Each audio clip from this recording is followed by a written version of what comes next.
우엑. 비릿한 위산이 식도를 타고 역류하며 목구멍을 사정없이 긁어댔다. 서유는 쏟아지는 폭우 속 사랑채 담벼락 아래 웅크리고 앉아 오장육부가 뒤집히는 듯한 구역질을 토해냈다. 하늘이 찢어질 듯 뇌성병력이 치고 굵은 빗줄기가 기와 지붕을 때리며 요란한 소음을 만들어냈지만 서윤의 귀에는 제 몸 안에서 들끓는 이 불길한 파열음만이 고막을 찢을 듯 생생하게 들려왔다. 입안 가득 고인 쓴 물을 뱉어내자 빗물에 씻겨 내려가는 그것은 단순한 오물이 아니었다. 그것은 양반가 규수로서의 명예였고 김씨 가문의 금지오겹, 외동딸이라는 고귀한 신분이었으며 동시에 앞으로 닥쳐올 피바람의 예고였다. 서유는 덜덜 떨리는 손으로 젖은 입가를 훔쳤다. 차가운 빗물이 전신을 적셨지만 아랫배 깊은 곳에서부터 시작된 기이한 열기는 식을 줄을 몰랐다.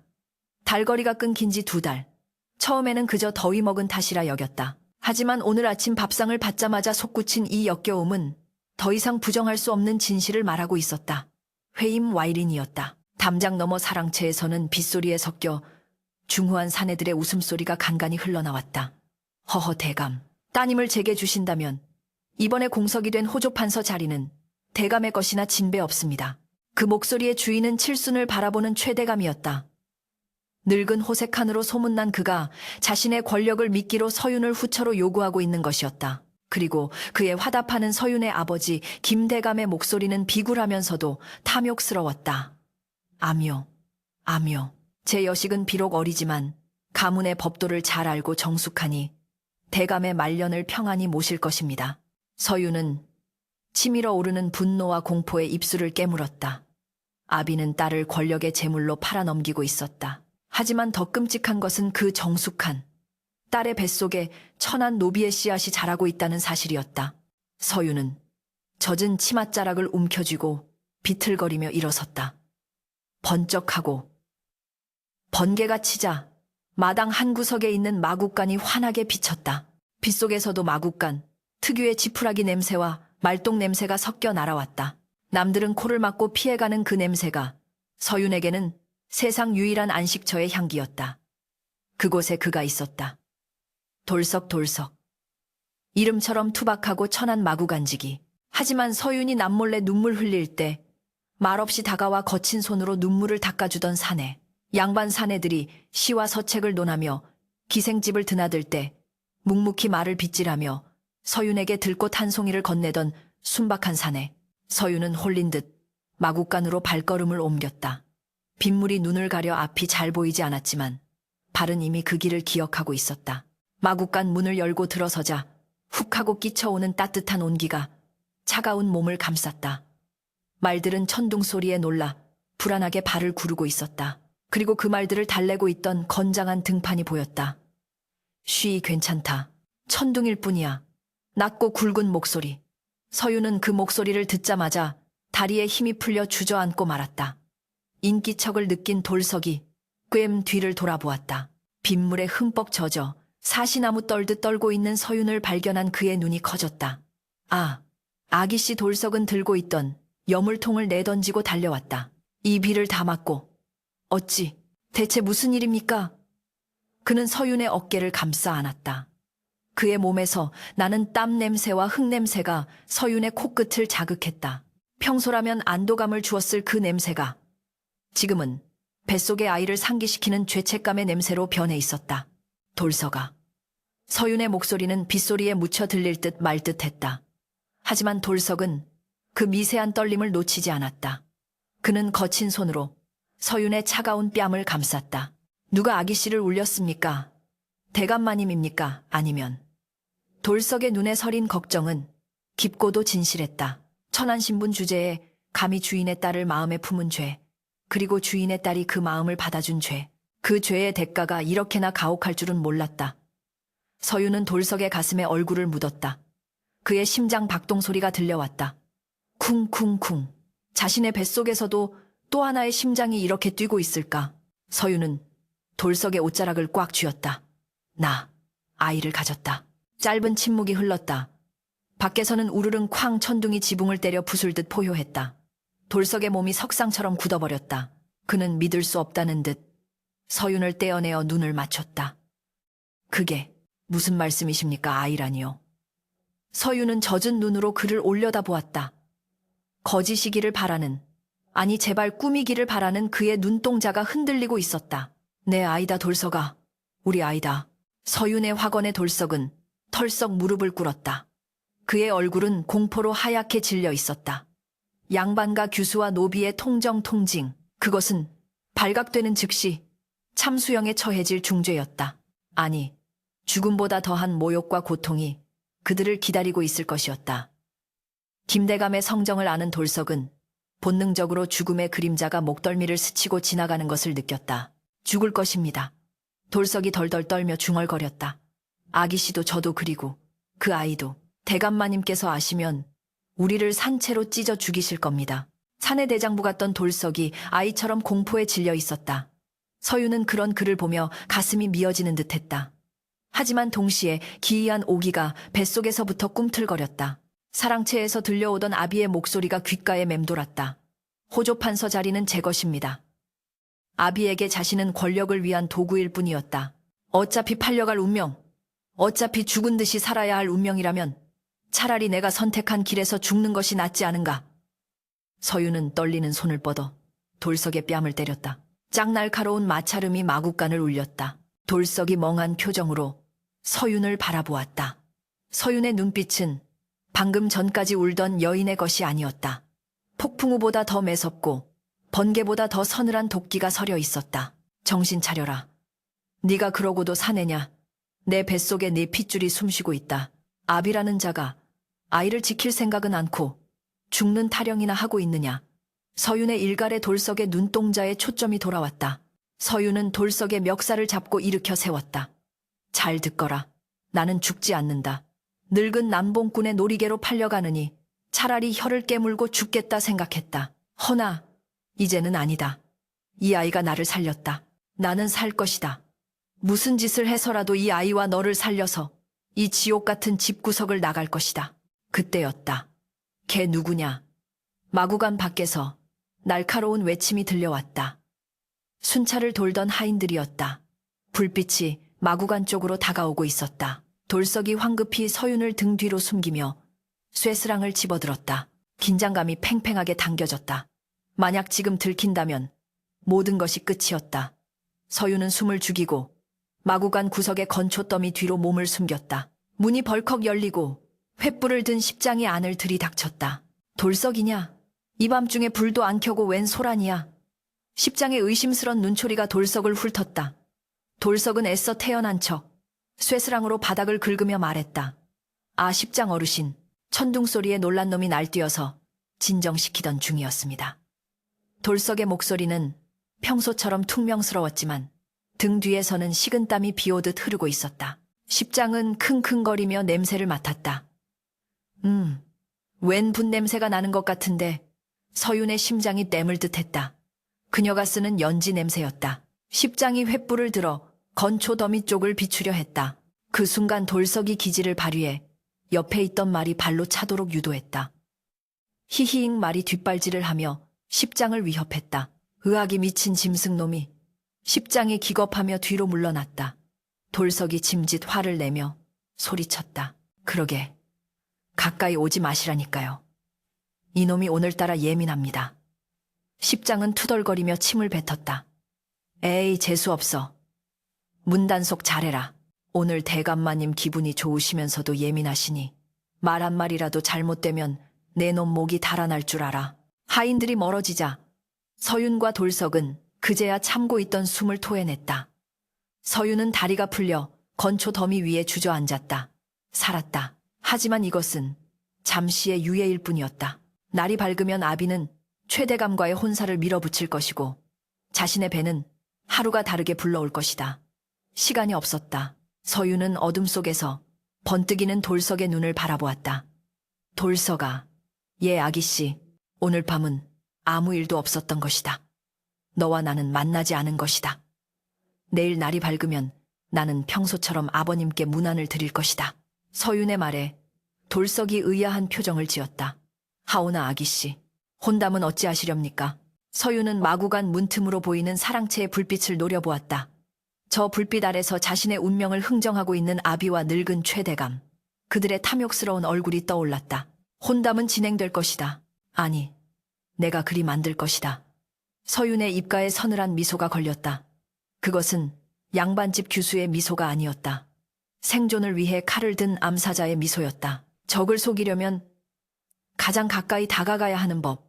내 뱃속의 아이를 감추고 저들의 눈을 멀게 할 것이다. 그리고 가장 결정적인 순간에 김씨 가문의 기둥뿌리를 뽑아버릴 것이다. 서윤은 품속에서 젖은 헝겊에 쌓인 작은 폐물을 꺼내 돌석의 손에 쥐어주었다. 이것을 팔아라. 그리고 준비해라. 가장 빠르고 튼튼한 말 두 필과 우리가 신분을 숨기고 도망칠 수 있는 노잣돈을. 돌석은 폐물을 받아들며 결연히 고개를 끄덕였다. 더 이상 그는 마구 간직이 돌석이 아니었다. 한 여인과 아이의 목숨을 짊어진 가장이었다. 서윤은 다시 빗속으로 걸어나갔다. 폭풍우는 여전히 거세게 몰아치고 있었지만 그녀의 발걸음은 더 이상 비틀거리지 않았다. 하늘에서 번개가 내리꽂히며 그녀의 창백한 얼굴을 비추었다. 그녀의 눈동자 속에서 거대한 야망의 불꽃이 타오르고 있었다. 오늘 밤 소녀 서윤은 죽었다. 그리고 운명을 거스르는 여인 서윤이 태어났다. 폭풍우가 지나간 다음 날 아침, 언제 그랬냐는 듯 하늘은 눈시리게 파랗고 햇살은 따가울 정도로 눈부셨다. 마당에 패인 무릉덩이만이 지난밤의 광기를 기억하고 있을 뿐 김대감의 저택은 평온하고 고요한 위엄을 되찾은 듯 보였다. 그러나 서윤에게는 이 평온함이 폭풍 전야의 고요보다 더 숨막히는 지옥이었다. 그녀는 새벽같이 일어나 찬물로 세수를 하고 헝클어진 마음을 다잡듯 옥색 저고리의 고름을 단단히 메었다. 거울 속에 비친 여인은 창백했지만 눈동자만은 서리빨처럼 차갑게 빛나고 있었다. 아가 속이 아직도 메스꺼우냐. 어제는 체한 것 같다더니 얼굴이 반쪽이 되었구나. 유모가 걱정스러운 얼굴로 매실차를 건넸다. 서윤은 유모의 눈을 피하며 차를 받아 마셨다. 이 늙은 유모조차 속여야 했다. 집안의 모든 눈과 귀가 적이었다. 괜찮네. 밤새 천둥소리에 잠을 설쳐서 그럴 뿐이야. 아버님께서 찾으신다 하니 채비를 서둘러야겠어. 서윤은 짐짓 태연한 척하며 뱃속에서 올라오는 헛구역질을 억지로 삼켰다. 뱃속의 생명은 어미의 긴장을 아는지 모르는지 야속하게도 존재감을 과시하며 꿀렁거렸다. 사랑채 문을 열고 들어서자 묵직한 침향 냄새가 코끝을 찔렀다. 김대감은 최고급 백자 찻잔을 손에 든 채 장부에서 눈을 떼지 않고 있었다. 그의 눈빛은 샘을 하는 장사치처럼 탐욕스럽게 번들거렸다. 오냐 왔느냐. 앉거라. 김대감의 목소리는 건조했다. 그는 딸을 보는 것이 아니라 비싼 값에 팔아치울 물건을 감정하는 듯한 시선으로 서윤을 위아래로 훑어보았다. 최대감 댁에서 예물 목록이 도착했다. 비단 500필의 논문서 1000마지기, 그리고 호조의 인사권까지 보장해주겠다는구나. 늙은이라 흉볼 것 없다. 권세가 곧 젊음이고 재물이 곧 인격인 법이다. 김대감은 만족스런 듯 껄껄 웃었다. 서윤은 무릎 위에 놓인 주먹을 꽉 쥐었다. 손톱이 살을 파고들어 피가 배어 나올 지경이었다.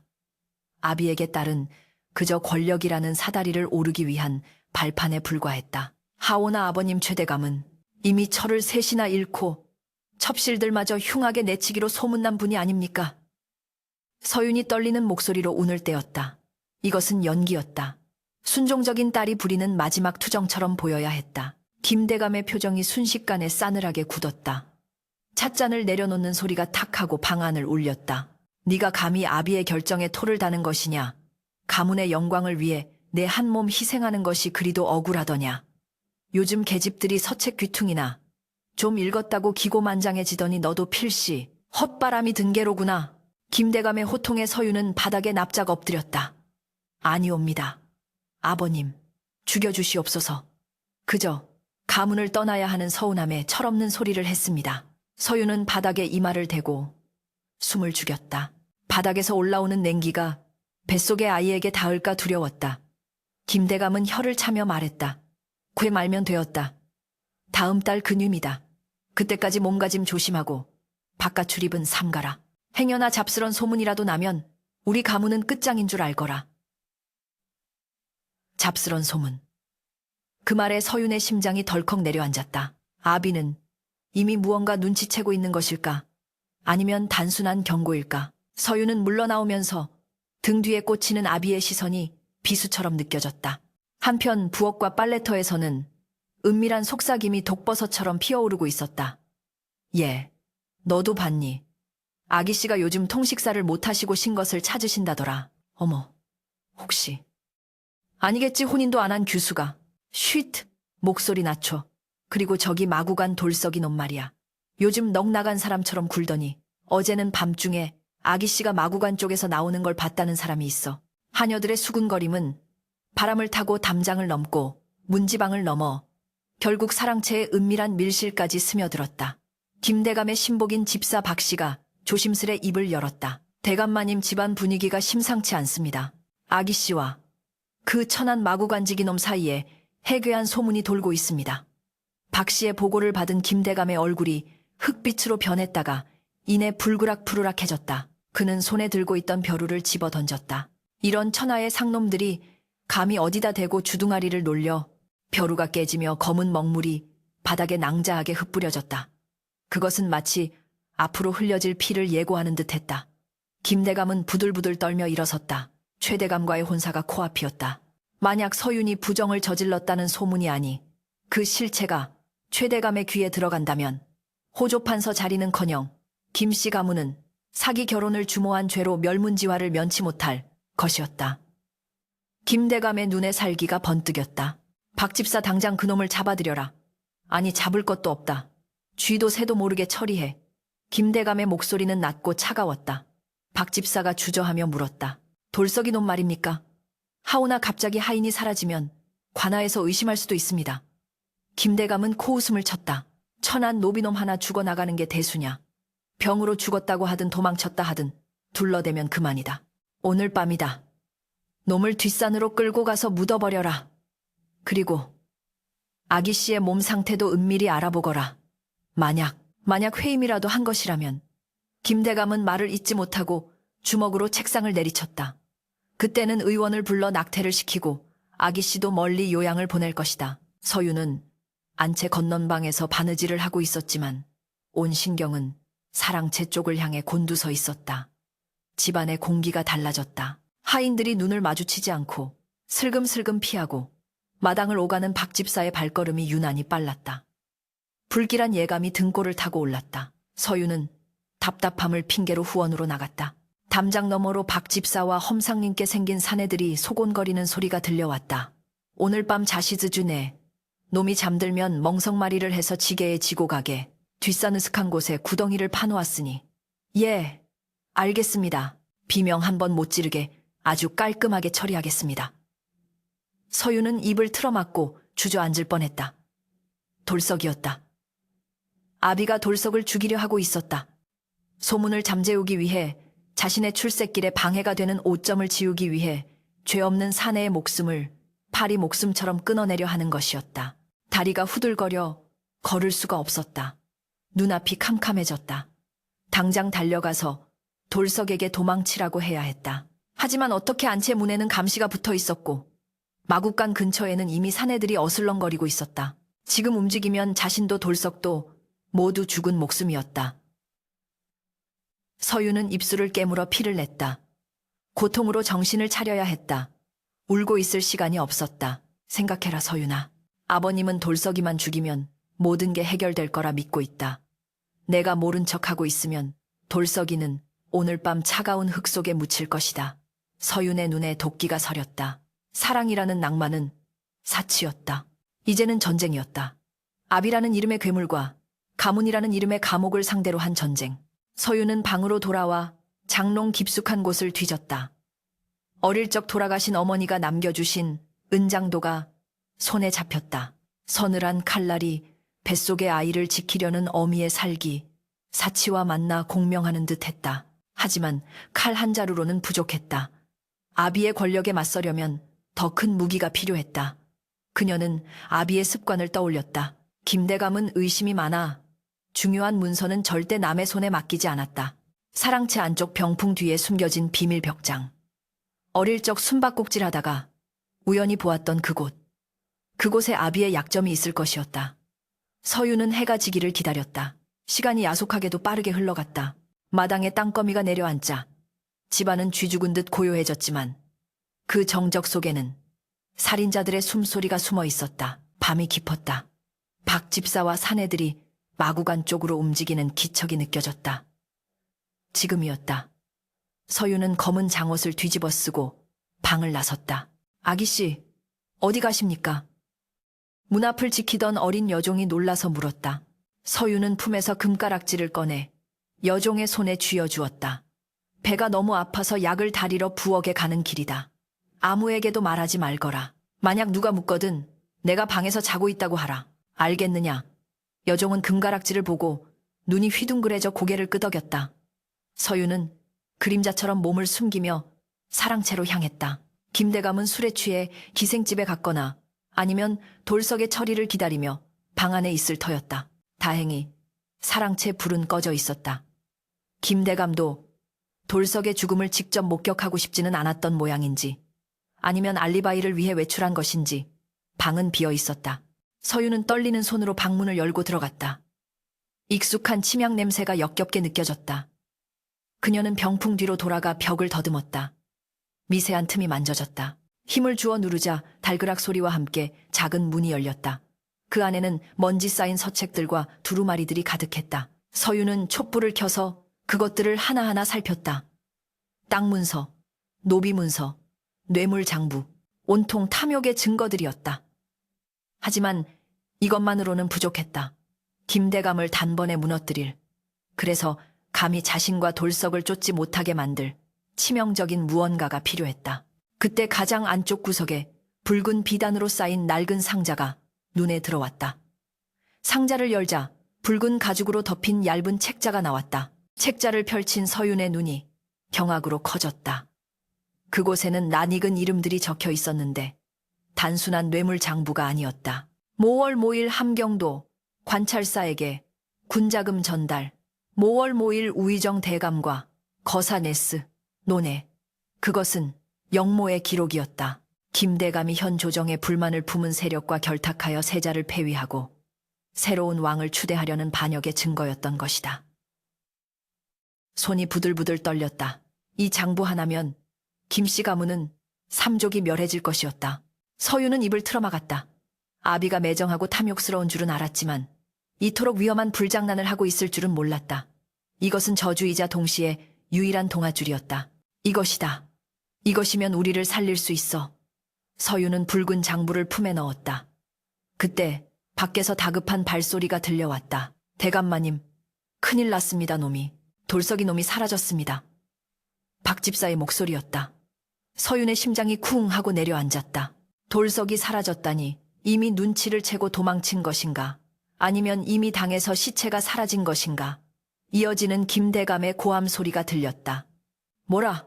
이 병신 같은 놈들이 묶어놓으라고 하지 않았느냐? 김대감이 돌아와 있었다. 서유는 꼼짝없이 갇힌 신세가 되었다. 사랑채의 문이 벌컥 열리고 씩씩거리며 들어오는 김대감의 그림자가 방바닥에 길게 드리워졌다.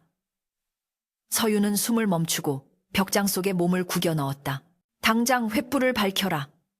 온 산을 뒤져서라도 놈을 찾아내 산채로 잡아와 내 손으로 가죽을 벗겨 죽일 테다. 김대감의 광기. 어린 외침이 사랑채를 울렸다. 그는 분을 이기지 못하고 벽에 걸린 장검을 뽑아들었다. 서슬퍼런 칼날이 번뜩였다. 서유는 벽장 틈으로 그 광경을 지켜보며 식은땀을 흘렸다. 돌석이 도망쳤다면 다행이었다. 하지만 혼자 도망쳤을까 자신을 두고, 아니 돌석은 그런 위인이 아니었다. 분명 근처에 숨어서 자신을 기다리고 있을 것이었다. 서유는 품속에 붉은 장부를 꽉 쥐었다. 이제 선택의 여지는 없었다. 오늘 밤 이 집을 나가지 못하면 둘 다 죽는다. 밖에서는 다시금 빗방울이 떨어지기 시작했다. 하늘이 돕는 것인지 또 한 번의 폭풍우가 몰려오고 있었다. 운명의 주사위는 던져졌다. 벽장 안의 공기는 탁하고 희박했다. 서유는 입을 틀어막은 채 숨소리조차 내지 못하고 나무 틈새로 새어 들어오는 희미한 빛에 의지해 웅크리고 있었다. 밖에서는 김대감이 짐승처럼 헐떡이며 방 안을 서성이고 있었다. 어디로 갔단 말이냐? 쥐새끼 같은 놈이 하늘로 솟았나? 땅으로 꺼졌나? 쾅 하고 그가 다시 한번 책상을 내리쳤다. 분노가 극에 달한 그의 눈에는 핏발이 서 있었다. 만약 지금 서윤이 들킨다면 아비는 그녀가 품고 있는 붉은 장부의 존재를 알게 될 것이고 그것은 곧 서윤의 목숨이 파리 목숨보다 못하게 됨을 의미했다. 영모를 꾸미는 자에게 혈육의 정 따위가 남아있을 리 만무했다. 서윤의 등 뒤로 식은땀이 흘러내려 속옷을 적셨다. 뱃속의 아이가 불안한 듯 꿈틀거렸다. 서윤은 속으로 아이를 달랬다. 아가 조금만 참거라. 할아비가 나가면 그때 움직이자. 우리가 살 길은 이 붉은 책 속에 있다. 얼마나 지났을까? 밖에서 박 집사의 목소리가 들려왔다. 대감마님 뒷산 쪽에서 인기척을 느꼈다는 하인이 있습니다. 그쪽으로 수색대를 보냈으니 곧 잡힐 것입니다. 김 대감은 거칠게 문을 열어젖혔다. 내 직접 가겠다. 그놈의 다리 몽둥이를 분질러서라도 끌고 오너라. 우르르 몰려가는 발소리가 멀어지고 사랑채는 다시 무거운 침묵 속에 잠겼다. 서윤은 그제야 떨리는 손으로 벽장문을 밀고 밖으로 나왔다. 다리에 힘이 풀려 비틀거렸지만 지체할 시간이 없었다. 그녀는 품속의 장부를 다시 한번 단단히 여미고 붓과 먹을 챙겨 들었다. 그리고 김대감의 책상 위에 놓인 종이에 무언가를 급히 적어 내려갔다. 그것은 유서위슈였다. 세상에 남기는 거짓된 작별 인사. 아버님 소녀 불효를 저지르고 먼저 갑니다. 가문의 명예를 더럽힌 죄 죽음으로 씻겠습니다. 붓을 놓는 서윤의 눈빛은 결연했다. 이것으로 김서윤은 세상에서 사라지는 것이다. 서윤은 그림자처럼 사랑채를 빠져나와 후원의 낡은 우물가로 향했다. 그곳은 어릴 적부터 그녀와 돌석이 남몰래 만났던 비밀 장소였다. 비바람이 거세지고 있었다. 빗물에 젖은 나뭇가지들이 귀신 손톱처럼 흔들리며 그녀의 옷자락을 잡아챘다. 돌석아, 서윤이 나직이 불렀다. 대답은 없었다. 빗소리만이 요란할 뿐이었다. 불안감이 엄습했다. 혹시 잡힌 것일까? 아니면 자신을 기다리다 못해 떠난 것일까? 그때 우물 뒤편의 수풀이 바스락거렸다. 서윤이 놀라 뒤로 물러서려는 찰나 어둠 속에서 누군가 튀어나와 그녀의 입을 막고 덤불 속으로 끌어당겼다. 서윤이 반항하려던 순간 익숙한 흙냄새와 땀냄새가 코끝을 스쳤다. 아기씨, 접니다. 돌석입니다. 돌석의 목소리는 거칠었지만 따뜻했다. 서윤은 안도감에 다리가 풀려 그의 품에 안겼다. 살아있었구나. 무사했구나. 서윤이 돌석의 얼굴을 더듬었다. 빗물에 젖은 그의 얼굴에는 긁힌 자국과 피딱지가 앉아 있었다. 돌석은 서윤을 꽉 끌어안았다. 놈들이 들이닥치기 직전에 눈치를 채고 마구간 천장으로 숨었습니다. 아기씨를 두고 제가 어찌 혼자 도망치겠습니까? 죽어도 아기씨 곁에서 죽으려고 기다리고 있었습니다. 그의 우직한 진심에 서윤의 가슴이 뭉클해졌다. 하지만 지금은 감상에 젖어 있을 때가 아니었다. 서윤은 품에서 붉은 장부를 꺼내 돌석에게 보였다. 보아라. 이것이 우리를 살려줄 동아줄이자 아버님을 지옥으로 보낼 저승사자 명부다. 돌석은 어리둥절한 표정으로 장부를 바라보았다. 그를 모르는 그였지만 그 책에서 뿜어져 나오는 불길한 기운만은 느낄 수 있었다. 이게 무엇입니까? 서윤은 비장한 목소리로 설명했다. 영모의 증거다. 아버님이 반역을 꾀하고 있다는 기록이야. 이 장부가 관아에 들어가면 우리 가문은 멸문지화를 당한다. 어차피 우리 집안은 끝났다. 아버님이 나를 팔아넘기려던 그 권세도 재물도 모두 사상누각, 샤샹록각에 불과했다. 서윤의 말에 돌석은 경악했다. 영모라니요. 그럼 우리는 어찌 되는 겁니까?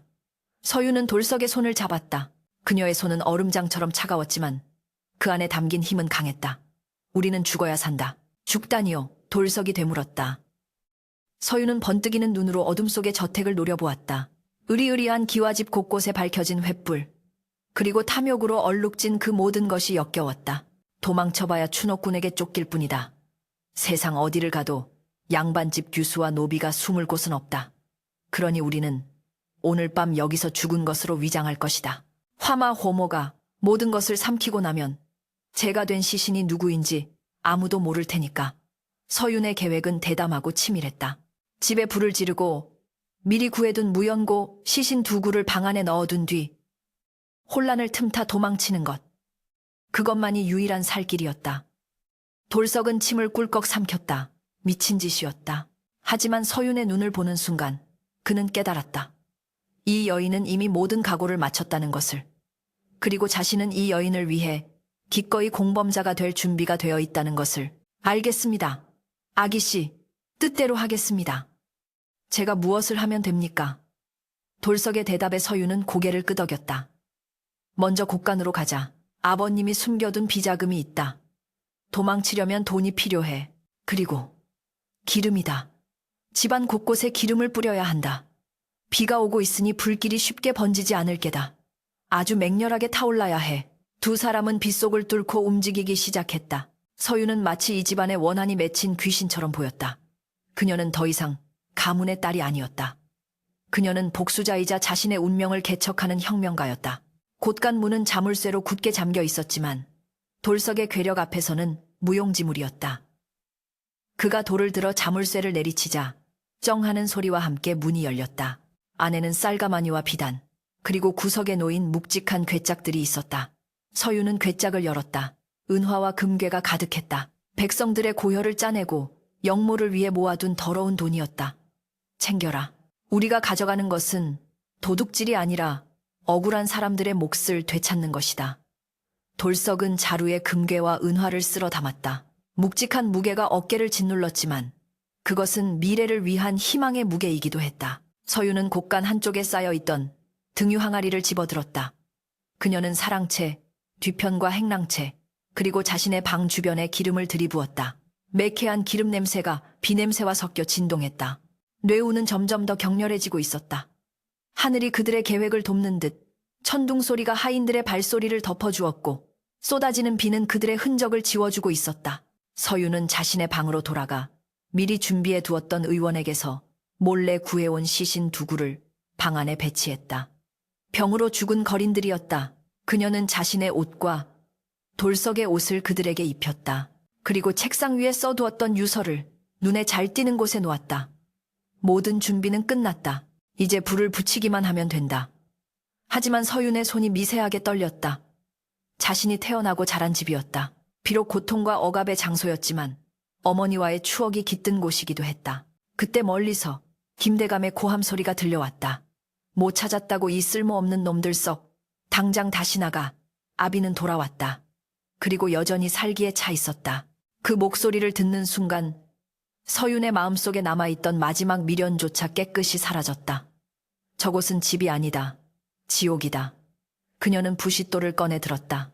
돌석이 그녀의 손을 감싸 쥐었다. 제가 하겠습니다. 더러운 일은 제 몫입니다. 서윤은 고개를 저었다. 아니, 내가 한다. 내 운명은 내가 끊어내고 내가 새로 시작할 것이다. 탁탁. 불꽃이 튀었다. 기름에 젖은 문풍지에 불이 붙자 순식간에 화르륵 소리를 내며 불길이 치솟았다. 붉은 혀를 날름거리는 불꽃은 비바람 속에서도 꺼지지 않고 탐욕스럽게 목재를 집어삼키기 시작했다. 가자. 서유는 돌석의 손을 잡고 뒷문을 향해 달렸다. 뒤에서 부리야 부리야 하는 하인들의 비명소리가 들려왔다. 혼란의 도가니였다. 사람들은 불을 끄기 위해 우왕좌왕했고 김대감은 불타는 사랑채를 보며 발을 동동 구르고 있을 터였다. 서윤과 돌석은 미리 봐두었던 개구멍을 통해 담장을 빠져나갔다. 밖은 칠흑 같은 어둠이었다. 그들은 준비해둔 말에 올라탔다. 돌석이 서윤을 자신의 앞에 태우고 고삐를 잡았다. 꽉 잡으십시오. 이제부터는 뒤를 돌아보시면 안 됩니다. 서윤은 돌석의 허리를 꽉 끌어안았다. 마른 빗속을 뚫고 질주하기 시작했다. 차가운 빗방울이 얼굴을 때렸지만 등 뒤에서 타오르는 거대한 불길의 열기가 느껴졌다. 서윤은 잠시 고개를 돌려 불타는 저택을 바라보았다. 검은 연기가 하늘로 치솟으며 김씨 가문의 영광과 치욕을 모두 태워버리고 있었다. 그리고 그 불길 속에는 붉은 장부도 함께 타고 있을까? 아니, 서윤은 그것을 불에 태우지 않았다. 그녀의 품속 깊은 곳, 가장 안전한 곳에 그 장부는 여전히 숨쉬고 있었다. 그것은 언젠가 그녀가 세상에 다시 나타날 때 세상을 뒤집을 마지막 카드가 될 것이었다. 산길을 오르며 서윤은 생각했다. 나는 죽었다. 양반 김서윤은 오늘 밤 죽었다. 이제 나는 이름 없는 여인이다. 하지만 나는 살아있다. 내 뱃속의 아이와 나를 위해 목숨을 건 사내와 함께 빗물인지 눈물인지 모를 것이 뺨을 타고 흘러내렸다. 폭풍우는 여전히 그칠 기미를 보이지 않았지만 서윤의 가슴속에서는 이미 새로운 태양이 떠오르고 있었다. 말발굽 소리가 진흙탕을 박차며 어둠 속으로, 자유 속으로 그들을 데려가고 있었다. 저 멀리 불타는 집에서 기둥이 무너지는 굉음이 들려왔다. 그것은 과거와의 작별을 알리는 축포였다. 밤새 몰아친 폭풍우는 산천 초목을 집어삼킬 듯 흉포했다. 억수같이 쏟아지는 빗줄기는 한치 앞을 분간할 수 없게 만들었고 질퍽거리는 진흙길은 말발굽을 끊임없이 잡아당겼다. 이랴, 조금만 더 버텨다오. 돌석이 쉰 목소리로 말을 독려했지만 늙은 말은 거친 숨을 몰아쉬며 비틀거렸다. 등 뒤에서 느껴지는 서윤의 체온만이 그가 아직 살아있다는, 그리고 지켜야 할 것이 있다는 유일한 증거였다. 서윤은 돌석의 허리춤을 생명줄처럼 움켜쥐고 있었다. 뱃속이 요동치고 오한이 전신을 덮쳤지만 그녀는 신음소리 한 번 내지 않았다. 지금 소리를 내어 돌석의 마음을 어지럽히면 그것이 곧 두 사람의 죽음으로 이어질 것임을 알았기 때문이었다. 그들은 도망자가 아니라 운명과 싸우는 전사들이었다. 벼락이 근처 고목에 떨어지며 우지끈하는 소리와 함께 불꽃이 튀었다. 말은 히히힝 울부짖으며 앞발을 들었고 두 사람은 진흙탕 속으로 나뒹굴었다. 아기씨 돌석이 반사적으로 몸을 날려 서윤을 감쌌다. 쿵 하는 충격과 함께 차가운 진흙이 그들을 덮쳤다. 돌석은 자신의 등과 어깨로 떨어지는 충격을 고스란히 받아내며 서윤의 안위부터 살폈다. 괜찮으십니까? 어디 다치신 데는 없으십니까? 흙투성이가 된 얼굴로 걱정스레 묻는 돌석을 보며 서윤은 가쁜 숨을 몰아쉬었다. 치맛자락은 찢어지고 고운 얼굴은 흙범벅이 되었지만 그녀의 눈빛은 형형하게 살아있었다. 나는 괜찮다. 말은 어찌 되었느냐? 서윤의 물음에 돌석이 고개를 돌려 말을 살폈다. 늙은 말은 다리가 부러진 듯 일어나지 못하고 고통스러운 눈빛으로 주인을 바라보고 있었다. 더 이상 탈 수는 없었다. 절망감이 엄습했다. 아직 추격권에서 완전히 벗어나지 못했다. 날이 밝으면 관군이나 김대감의 사병들이 들이닥칠 수도 있었다. 걸어가야 합니다. 산을 넘어야 나루터가 나옵니다. 돌석이 비장하게 말했다. 그는 서윤을 부축해 일으키려 했으나 서윤은 고개를 저으며 스스로 일어섰다. 내 발로 걷겠다. 너는 짐을 챙기거라. 내 짐이 무거우면 내 걸음도 무거워진다. 서윤은 품속의 붉은 장부와 허리춤의 전대를 확인했다. 그것은 그들의 목숨값이었다. 두 사람은 버려진 말에게 미안함과 고마움을 담아 작별을 고하고 칠흑 같은 산길을 걷기 시작했다. 가시덤불이 옷을 찢고 살을 파고들었다. 돌석은 앞장서서 낫으로 길을 만들었고 서윤은 입술을 깨물며 그 뒤를 따랐다. 양반과 규수의 고운 신발은 진작에 벗겨져 나갔고 맨발은 상처투성이가 되었지만 그녀는 멈추지 않았다. 뱃속의 아이가 그녀에게 초인적인 힘을 불어넣어주고 있었다. 살아야 한다. 살아서 보란듯이 웃어야 한다. 그 일념 하나가 그녀의 다리를 움직였다. 새벽녘이 되어서야 비가 잦아들기 시작했다. 그들은 산 중턱에 있는 낡은 산신당 샨센탕을 발견하고 그곳으로 몸을 피했다. 지붕이 반쯤 날아간 허름한 곳이었지만 비바람을 피하기에는 충분했다.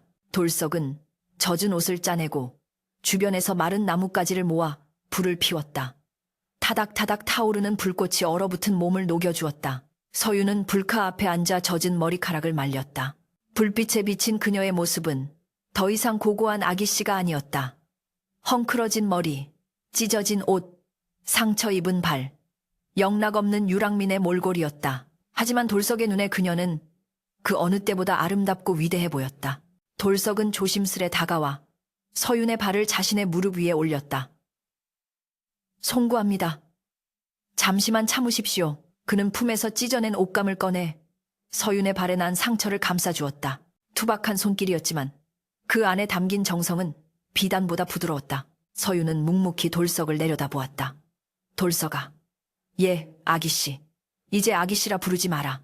서윤의 말에 돌석의 손이 멈칫했다. 그는 천천히 고개를 들어 서윤을 바라보았다.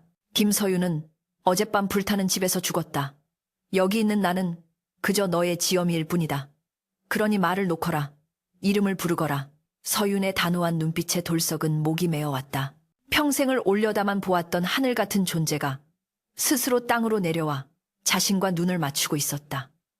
어찌 감히. 돌석이 머뭇거리자 서윤은 그의 손을 꽉 잡았다. 우리는 공범이다. 아비를 속이고 세상을 속이고 운명을 훔친 공범이다. 내 뱃속의 아이에게 아비가 노비처럼 구는 꼴을 보이고 싶지 않다. 당당해져라. 너는 이제 내 지압이다. 돌석의 눈에서 눈물이 주르륵 흘러내렸다. 그는 떨리는 목소리로 그러나 힘주어 불렀다. 서윤아, 고맙다. 정말 고맙다. 그 순간 두 사람을 가로막고 있던 신분의 벽은 완전히 무너져 내렸다. 그 시각 김대감의 저택은 아비규환 그 자체였다. 불길은 잡혔으나 사랑채와 안채는 전소되어 기둥만이 앙상하게 남았다. 하인들은 잿더미 속에서 시신을 수습하느라 분주했다. 대감마님 여기 시신이 있습니다. 하인의 외침에 넋이 나가 있던 김대감이 맨발로 달려왔다. 숫덩이처럼 변해버린 두 구의 시신이 엉겨붙은 채 발견되었다. 형체를 알아볼 수 없었지만 시신에 남아있는 불에 탄 비단, 옷조각과 은장도는 분명 서윤의 것이었다. 아이고 내 딸아, 이게 무슨 날벼락이란 말이냐. 김대감은 시신을 부여잡고 통곡했다. 하지만 그 울음은 딸을 잃은 슬픔 때문만은 아니었다. 최대감과의 혼사가 물거품이 된 것에 대한 절망, 그리고 자신의 앞길이 막혔다는 분노가 뒤섞인 울음이었다. 어쩌다 불이 났단 말이냐. 당직 서던 놈들은 뭐 하고 있었어. 김대감이 하인들에게 화풀이하며 채찍을 휘둘렀다. 그때 박 집사가 사색이 되어 달려왔다. 대감마님, 그게 문제가 아닙니다. 사랑채 벽장이. 박 집사의 말에 김대감의 눈이 휘둥그레졌다. 그는 하인들을 물리치고 박 집사와 함께 사랑채 터로 갔다. 비밀 벽장이 있던 곳은 완전히 무너져 있었고 그 안에 있던 금괴와 장부들은 흔적도 없이 사라져 있었다. 금괴야 녹아내렸다 쳐도 그 붉은 장부는 김대감은 미친 사람처럼 잿더미를 맨손으로 파헤쳤다. 없어. 장부가 없어. 그의 손끝이 덜덜 떨렸다. 만약 그 장부가 불에 타서 없어진 것이 아니라 누군가가 가져간 것이라면, 그리고 때마침 사라진 마구간직이 돌석과 딸의 죽음, 퍼즐 조각이 맞춰지는 순간 김대감의 등골에 소름이 끼쳤다. 설마 서윤이 인연이. 김대감은 비틀거리며 주저앉았다. 딸이 자신을 배신하고 도망친 것일 수도 있다는 의심이 독사처럼 고개를 들었다. 하지만 시신은 저기, 누워있는 시신은 분명 서윤의 옷을 입고 있었다. 혼란스러웠다. 그러나 확실한 것은 하나였다. 영모의 증거가 사라졌다는 것. 이제 김대감은 언제 목이 날아갈지 모르는 벼랑 끝에 서게 된 것이었다. 찾아라. 조용히 찾아라. 죽은 척하고 도망쳤을 수도 있다. 만약 살아있다면 반드시 내 손으로 죽여서라도 입을 막아야 한다. 김대감의 눈에 광기가 서렸다. 그는 딸의 장례를 치르는 척하면서 뒤로는 비밀 살수 사셔들을 풀었다. 붉은 책을 가진 남녀를 찾아라. 발견 즉시 사살하고 물건을 회수하라. 은밀한 추격 명령이 내려졌다. 다시 산신당. 날이 완전히 밝았다. 폭풍우가 씻어내린 산천은 눈부시게 푸르렀다.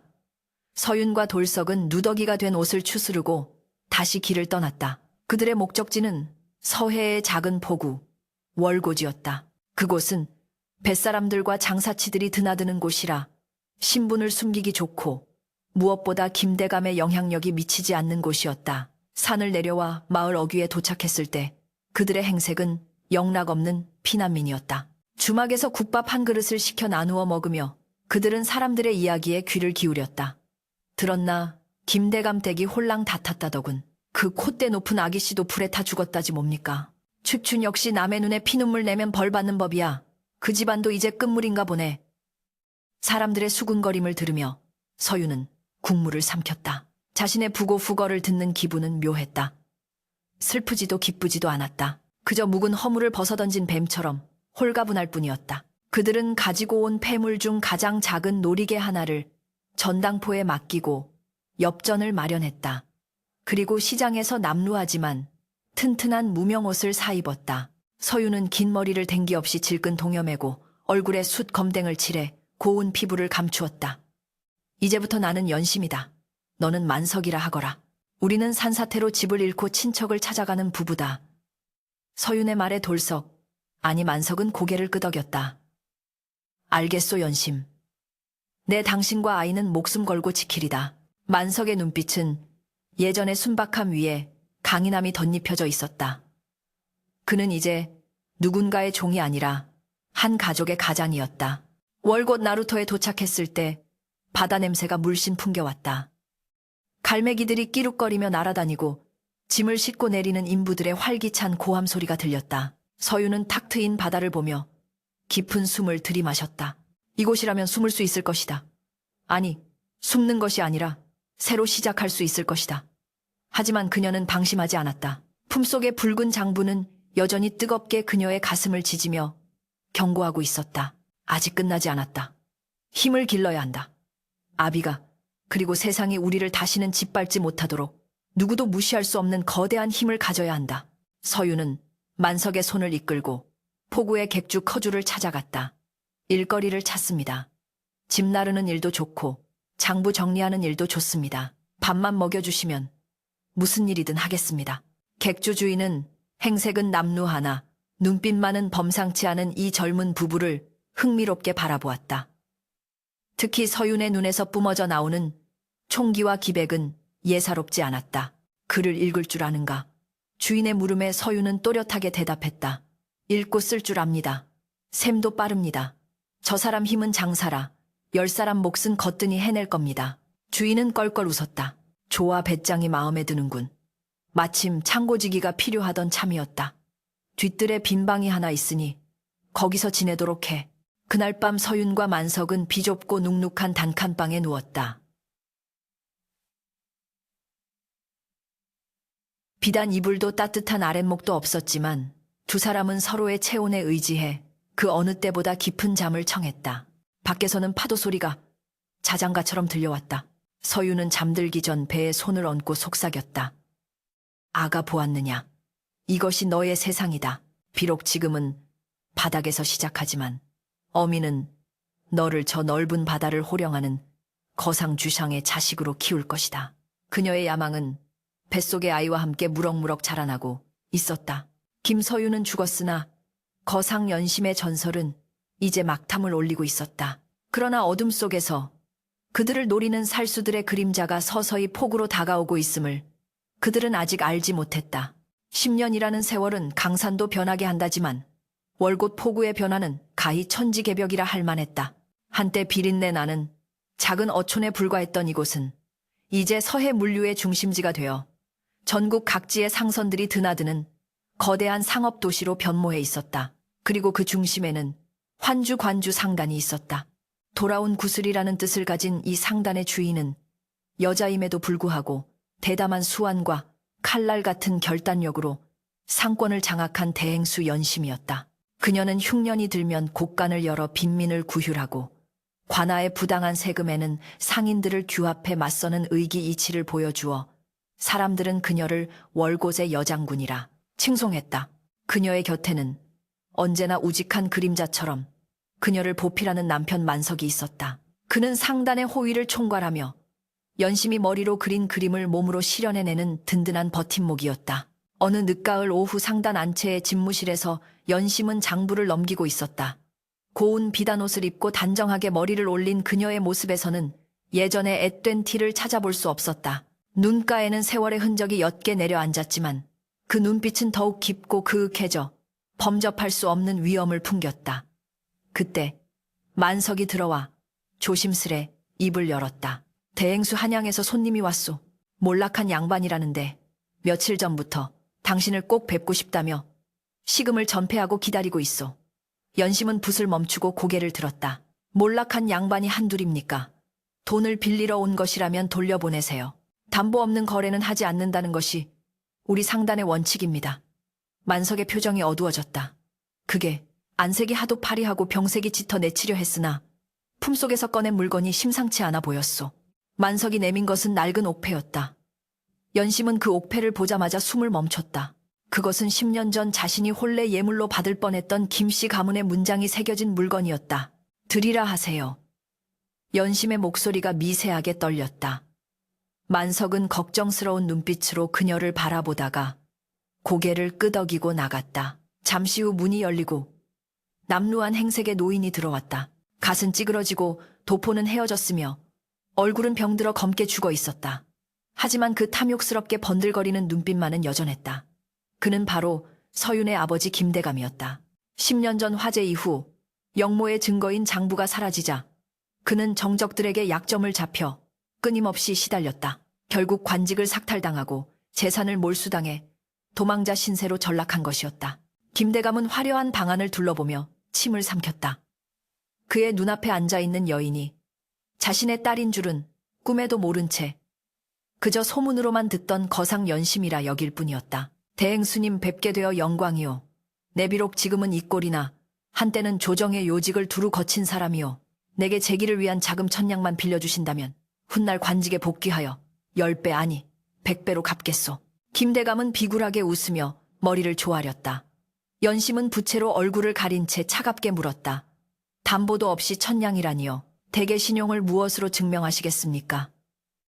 김대감은 다급하게 말했다. 내게는 아직 끈이 남아있소.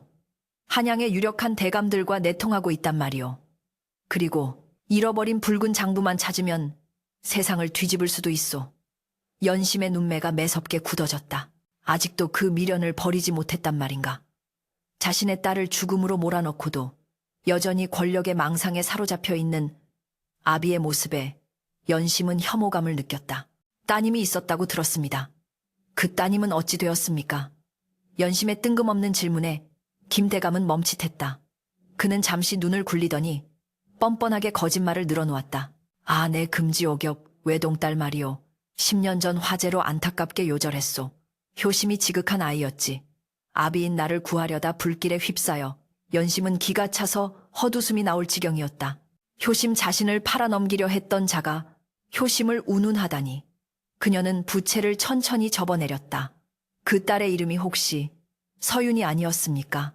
자신의 딸 이름을 타인의 입에서 듣자 김대감의 표정이 얼어붙었다. 그는 천천히 고개를 들어 연심의 얼굴을 바라보았다. 10년의 세월이 흘렀고 분위기가 완전히 달라졌지만 핏줄의 이목구비는 속일 수 없었다. 김대감의 동공이 지진이 난 듯 흔들렸다. 네, 네가 설마. 그는 뒷걸음질 치다 바닥에 엉덩방아를 또 섰다. 귀신이다. 내 딸은 죽었다. 숫덩이가 되어 내 손으로 묻어주었는데 김대감은 공포에 질려 손을 허우적거렸다. 연심은 자리에서 일어나 천천히 그에게 다가갔다. 그녀의 발걸음 소리가 김대감의 심장을 조여왔다. 죽었지요. 김대감 댁의 인형 같던 딸 서유는 그날 밤 불에 타 죽었습니다. 지금 당신 앞에 서 있는 사람은 환주상단의 대행수 연심입니다. 연심의 목소리는 서리발처럼 차가웠다. 김대감은 믿을 수 없다는 듯 덜덜 떨며 물었다. 그럼 그 시신은? 그리고 사라진 돈과 장부는 내년 짓이었구나. 감히 아비를 속이고 폐륜을 저질러 공포가 분노로 바뀌자 김대감은 다시금 본색을 드러냈다. 내년이 훔쳐간 내 돈으로 이 상단을 세운 것이냐. 이 도둑년 당장 내 돈 내놔라. 그리고 그 장부도 내놔.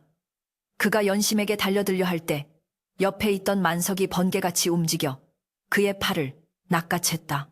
이 손 놓거라. 어디 천한 놈이 감히 양반의 몸에 손을 대느냐. 김대감이 발악했지만 만석의 악력은 쇠고랑 같았다. 만석은 싸늘하게 그를 내려다보았다. 양반 굶어 죽게 생긴 주제에 아직도 양반 타령이요. 내 아내에게 손끝 하나라도 건드렸다간 뼈를 추리지 못할 것이요. 만석의 기세에 눌린 김대감은 꼬리를 내리고 헐떡거렸다. 연심은 품속에서 붉은 비단에 쌓인 책자를 꺼냈다. 10년 동안 그녀의 가슴을 짓눌러왔던, 그러나 동시에 그녀를 지켜주었던 그 붉은 장부였다. 김대감의 눈이 뒤집힐 듯 커졌다. 저것만 있으면. 연심은 장부를 김대감의 눈앞에 흔들어 보였다.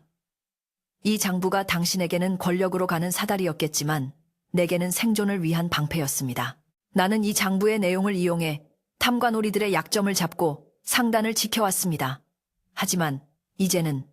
연심은 끓어오르는 감정을 억누르며 말을 이었다. 이 악연을 끊어야 할 때입니다. 그때 밖에서 포졸들의 소리가 들려왔다. 죄인 김, 아무개는 안에 있느냐. 연심이 미리 관아에 신고를 해둔 것이었다. 김대감의 얼굴이 사색이 되었다. 서윤아, 아비다. 네가 나를 팔아넘기려는 것이냐?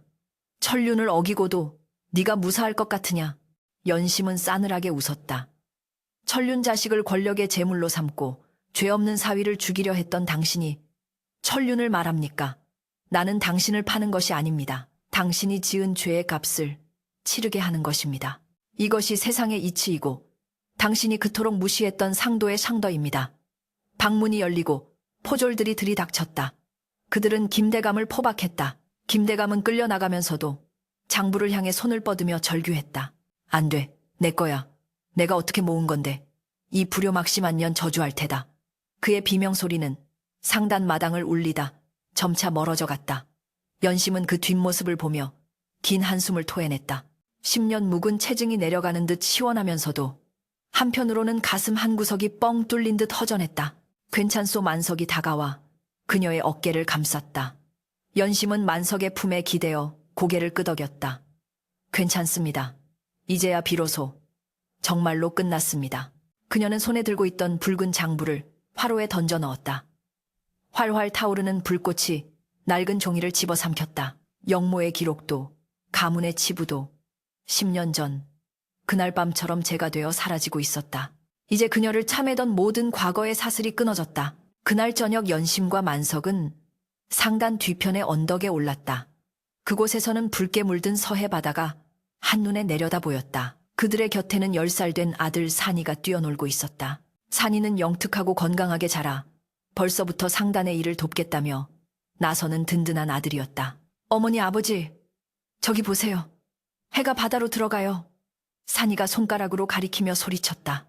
붉은 태양이 수평선 너머로 몸을 감추며 세상을 황금빛으로 물들이고 있었다. 연심은 아들의 머리를 쓰다듬으며 말했다. 그래, 해는 지지만 내일이면 다시 떠오른단다. 어둠이 아무리 길어도 빛을 이길 수는 없는 법이지. 만석이 연심의 손을 꼭 잡았다. 그의 손은 여전히 투박하고 거칠었지만 연심에게는 세상 그 어떤 비단보다 따뜻하고 편안했다. 고생 많았소, 부인. 당신 덕분에 천안 마구간지기가 사람답게 살고 있소. 만석의 말에 연심은 고개를 저으며 미소 지었다. 아니요, 당신이 있었기에 제가 살았습니다. 우리는 서로를 살린 은인이고 평생을 함께할 동반자입니다. 두 사람은 말없이 서로를 바라보았다. 신분의 벽을 넘고 죽음의 위기를 넘고 세월의 파도마저 넘어온 그들의 사랑은 이제 그 무엇으로도 끊을 수 없는 단단한 바위가 되어 있었다. 바다에서 불어오는 바람이 시원했다. 그 바람 속에는 더 이상 피비린내도 기름 냄새도 섞여 있지 않았다. 오직 땀 흘려 일한 자들만이 맡을 수 있는 소금기와 사람 사는 냄새만이 가득했다. 이제 우리 진짜 이름으로 살아갑시다. 만석이 말했다. 아니요. 연심이 대답했다. 김서윤은 과거에 두고 왔습니다. 저는 연심입니다. 당신과 함께 일군 이 땅에 이 상단의 주인 연심으로 살 것입니다. 핏줄로 이어받은 귀족이 아니라 내 손으로 내 땀으로 증명해낸 진짜 귀한 사람으로 남고 싶습니다. 연심의 말에 만석은 빙그레 웃으며 그녀를 안아주었다. 멀리서 뱃고동 소리가 길게 울렸다.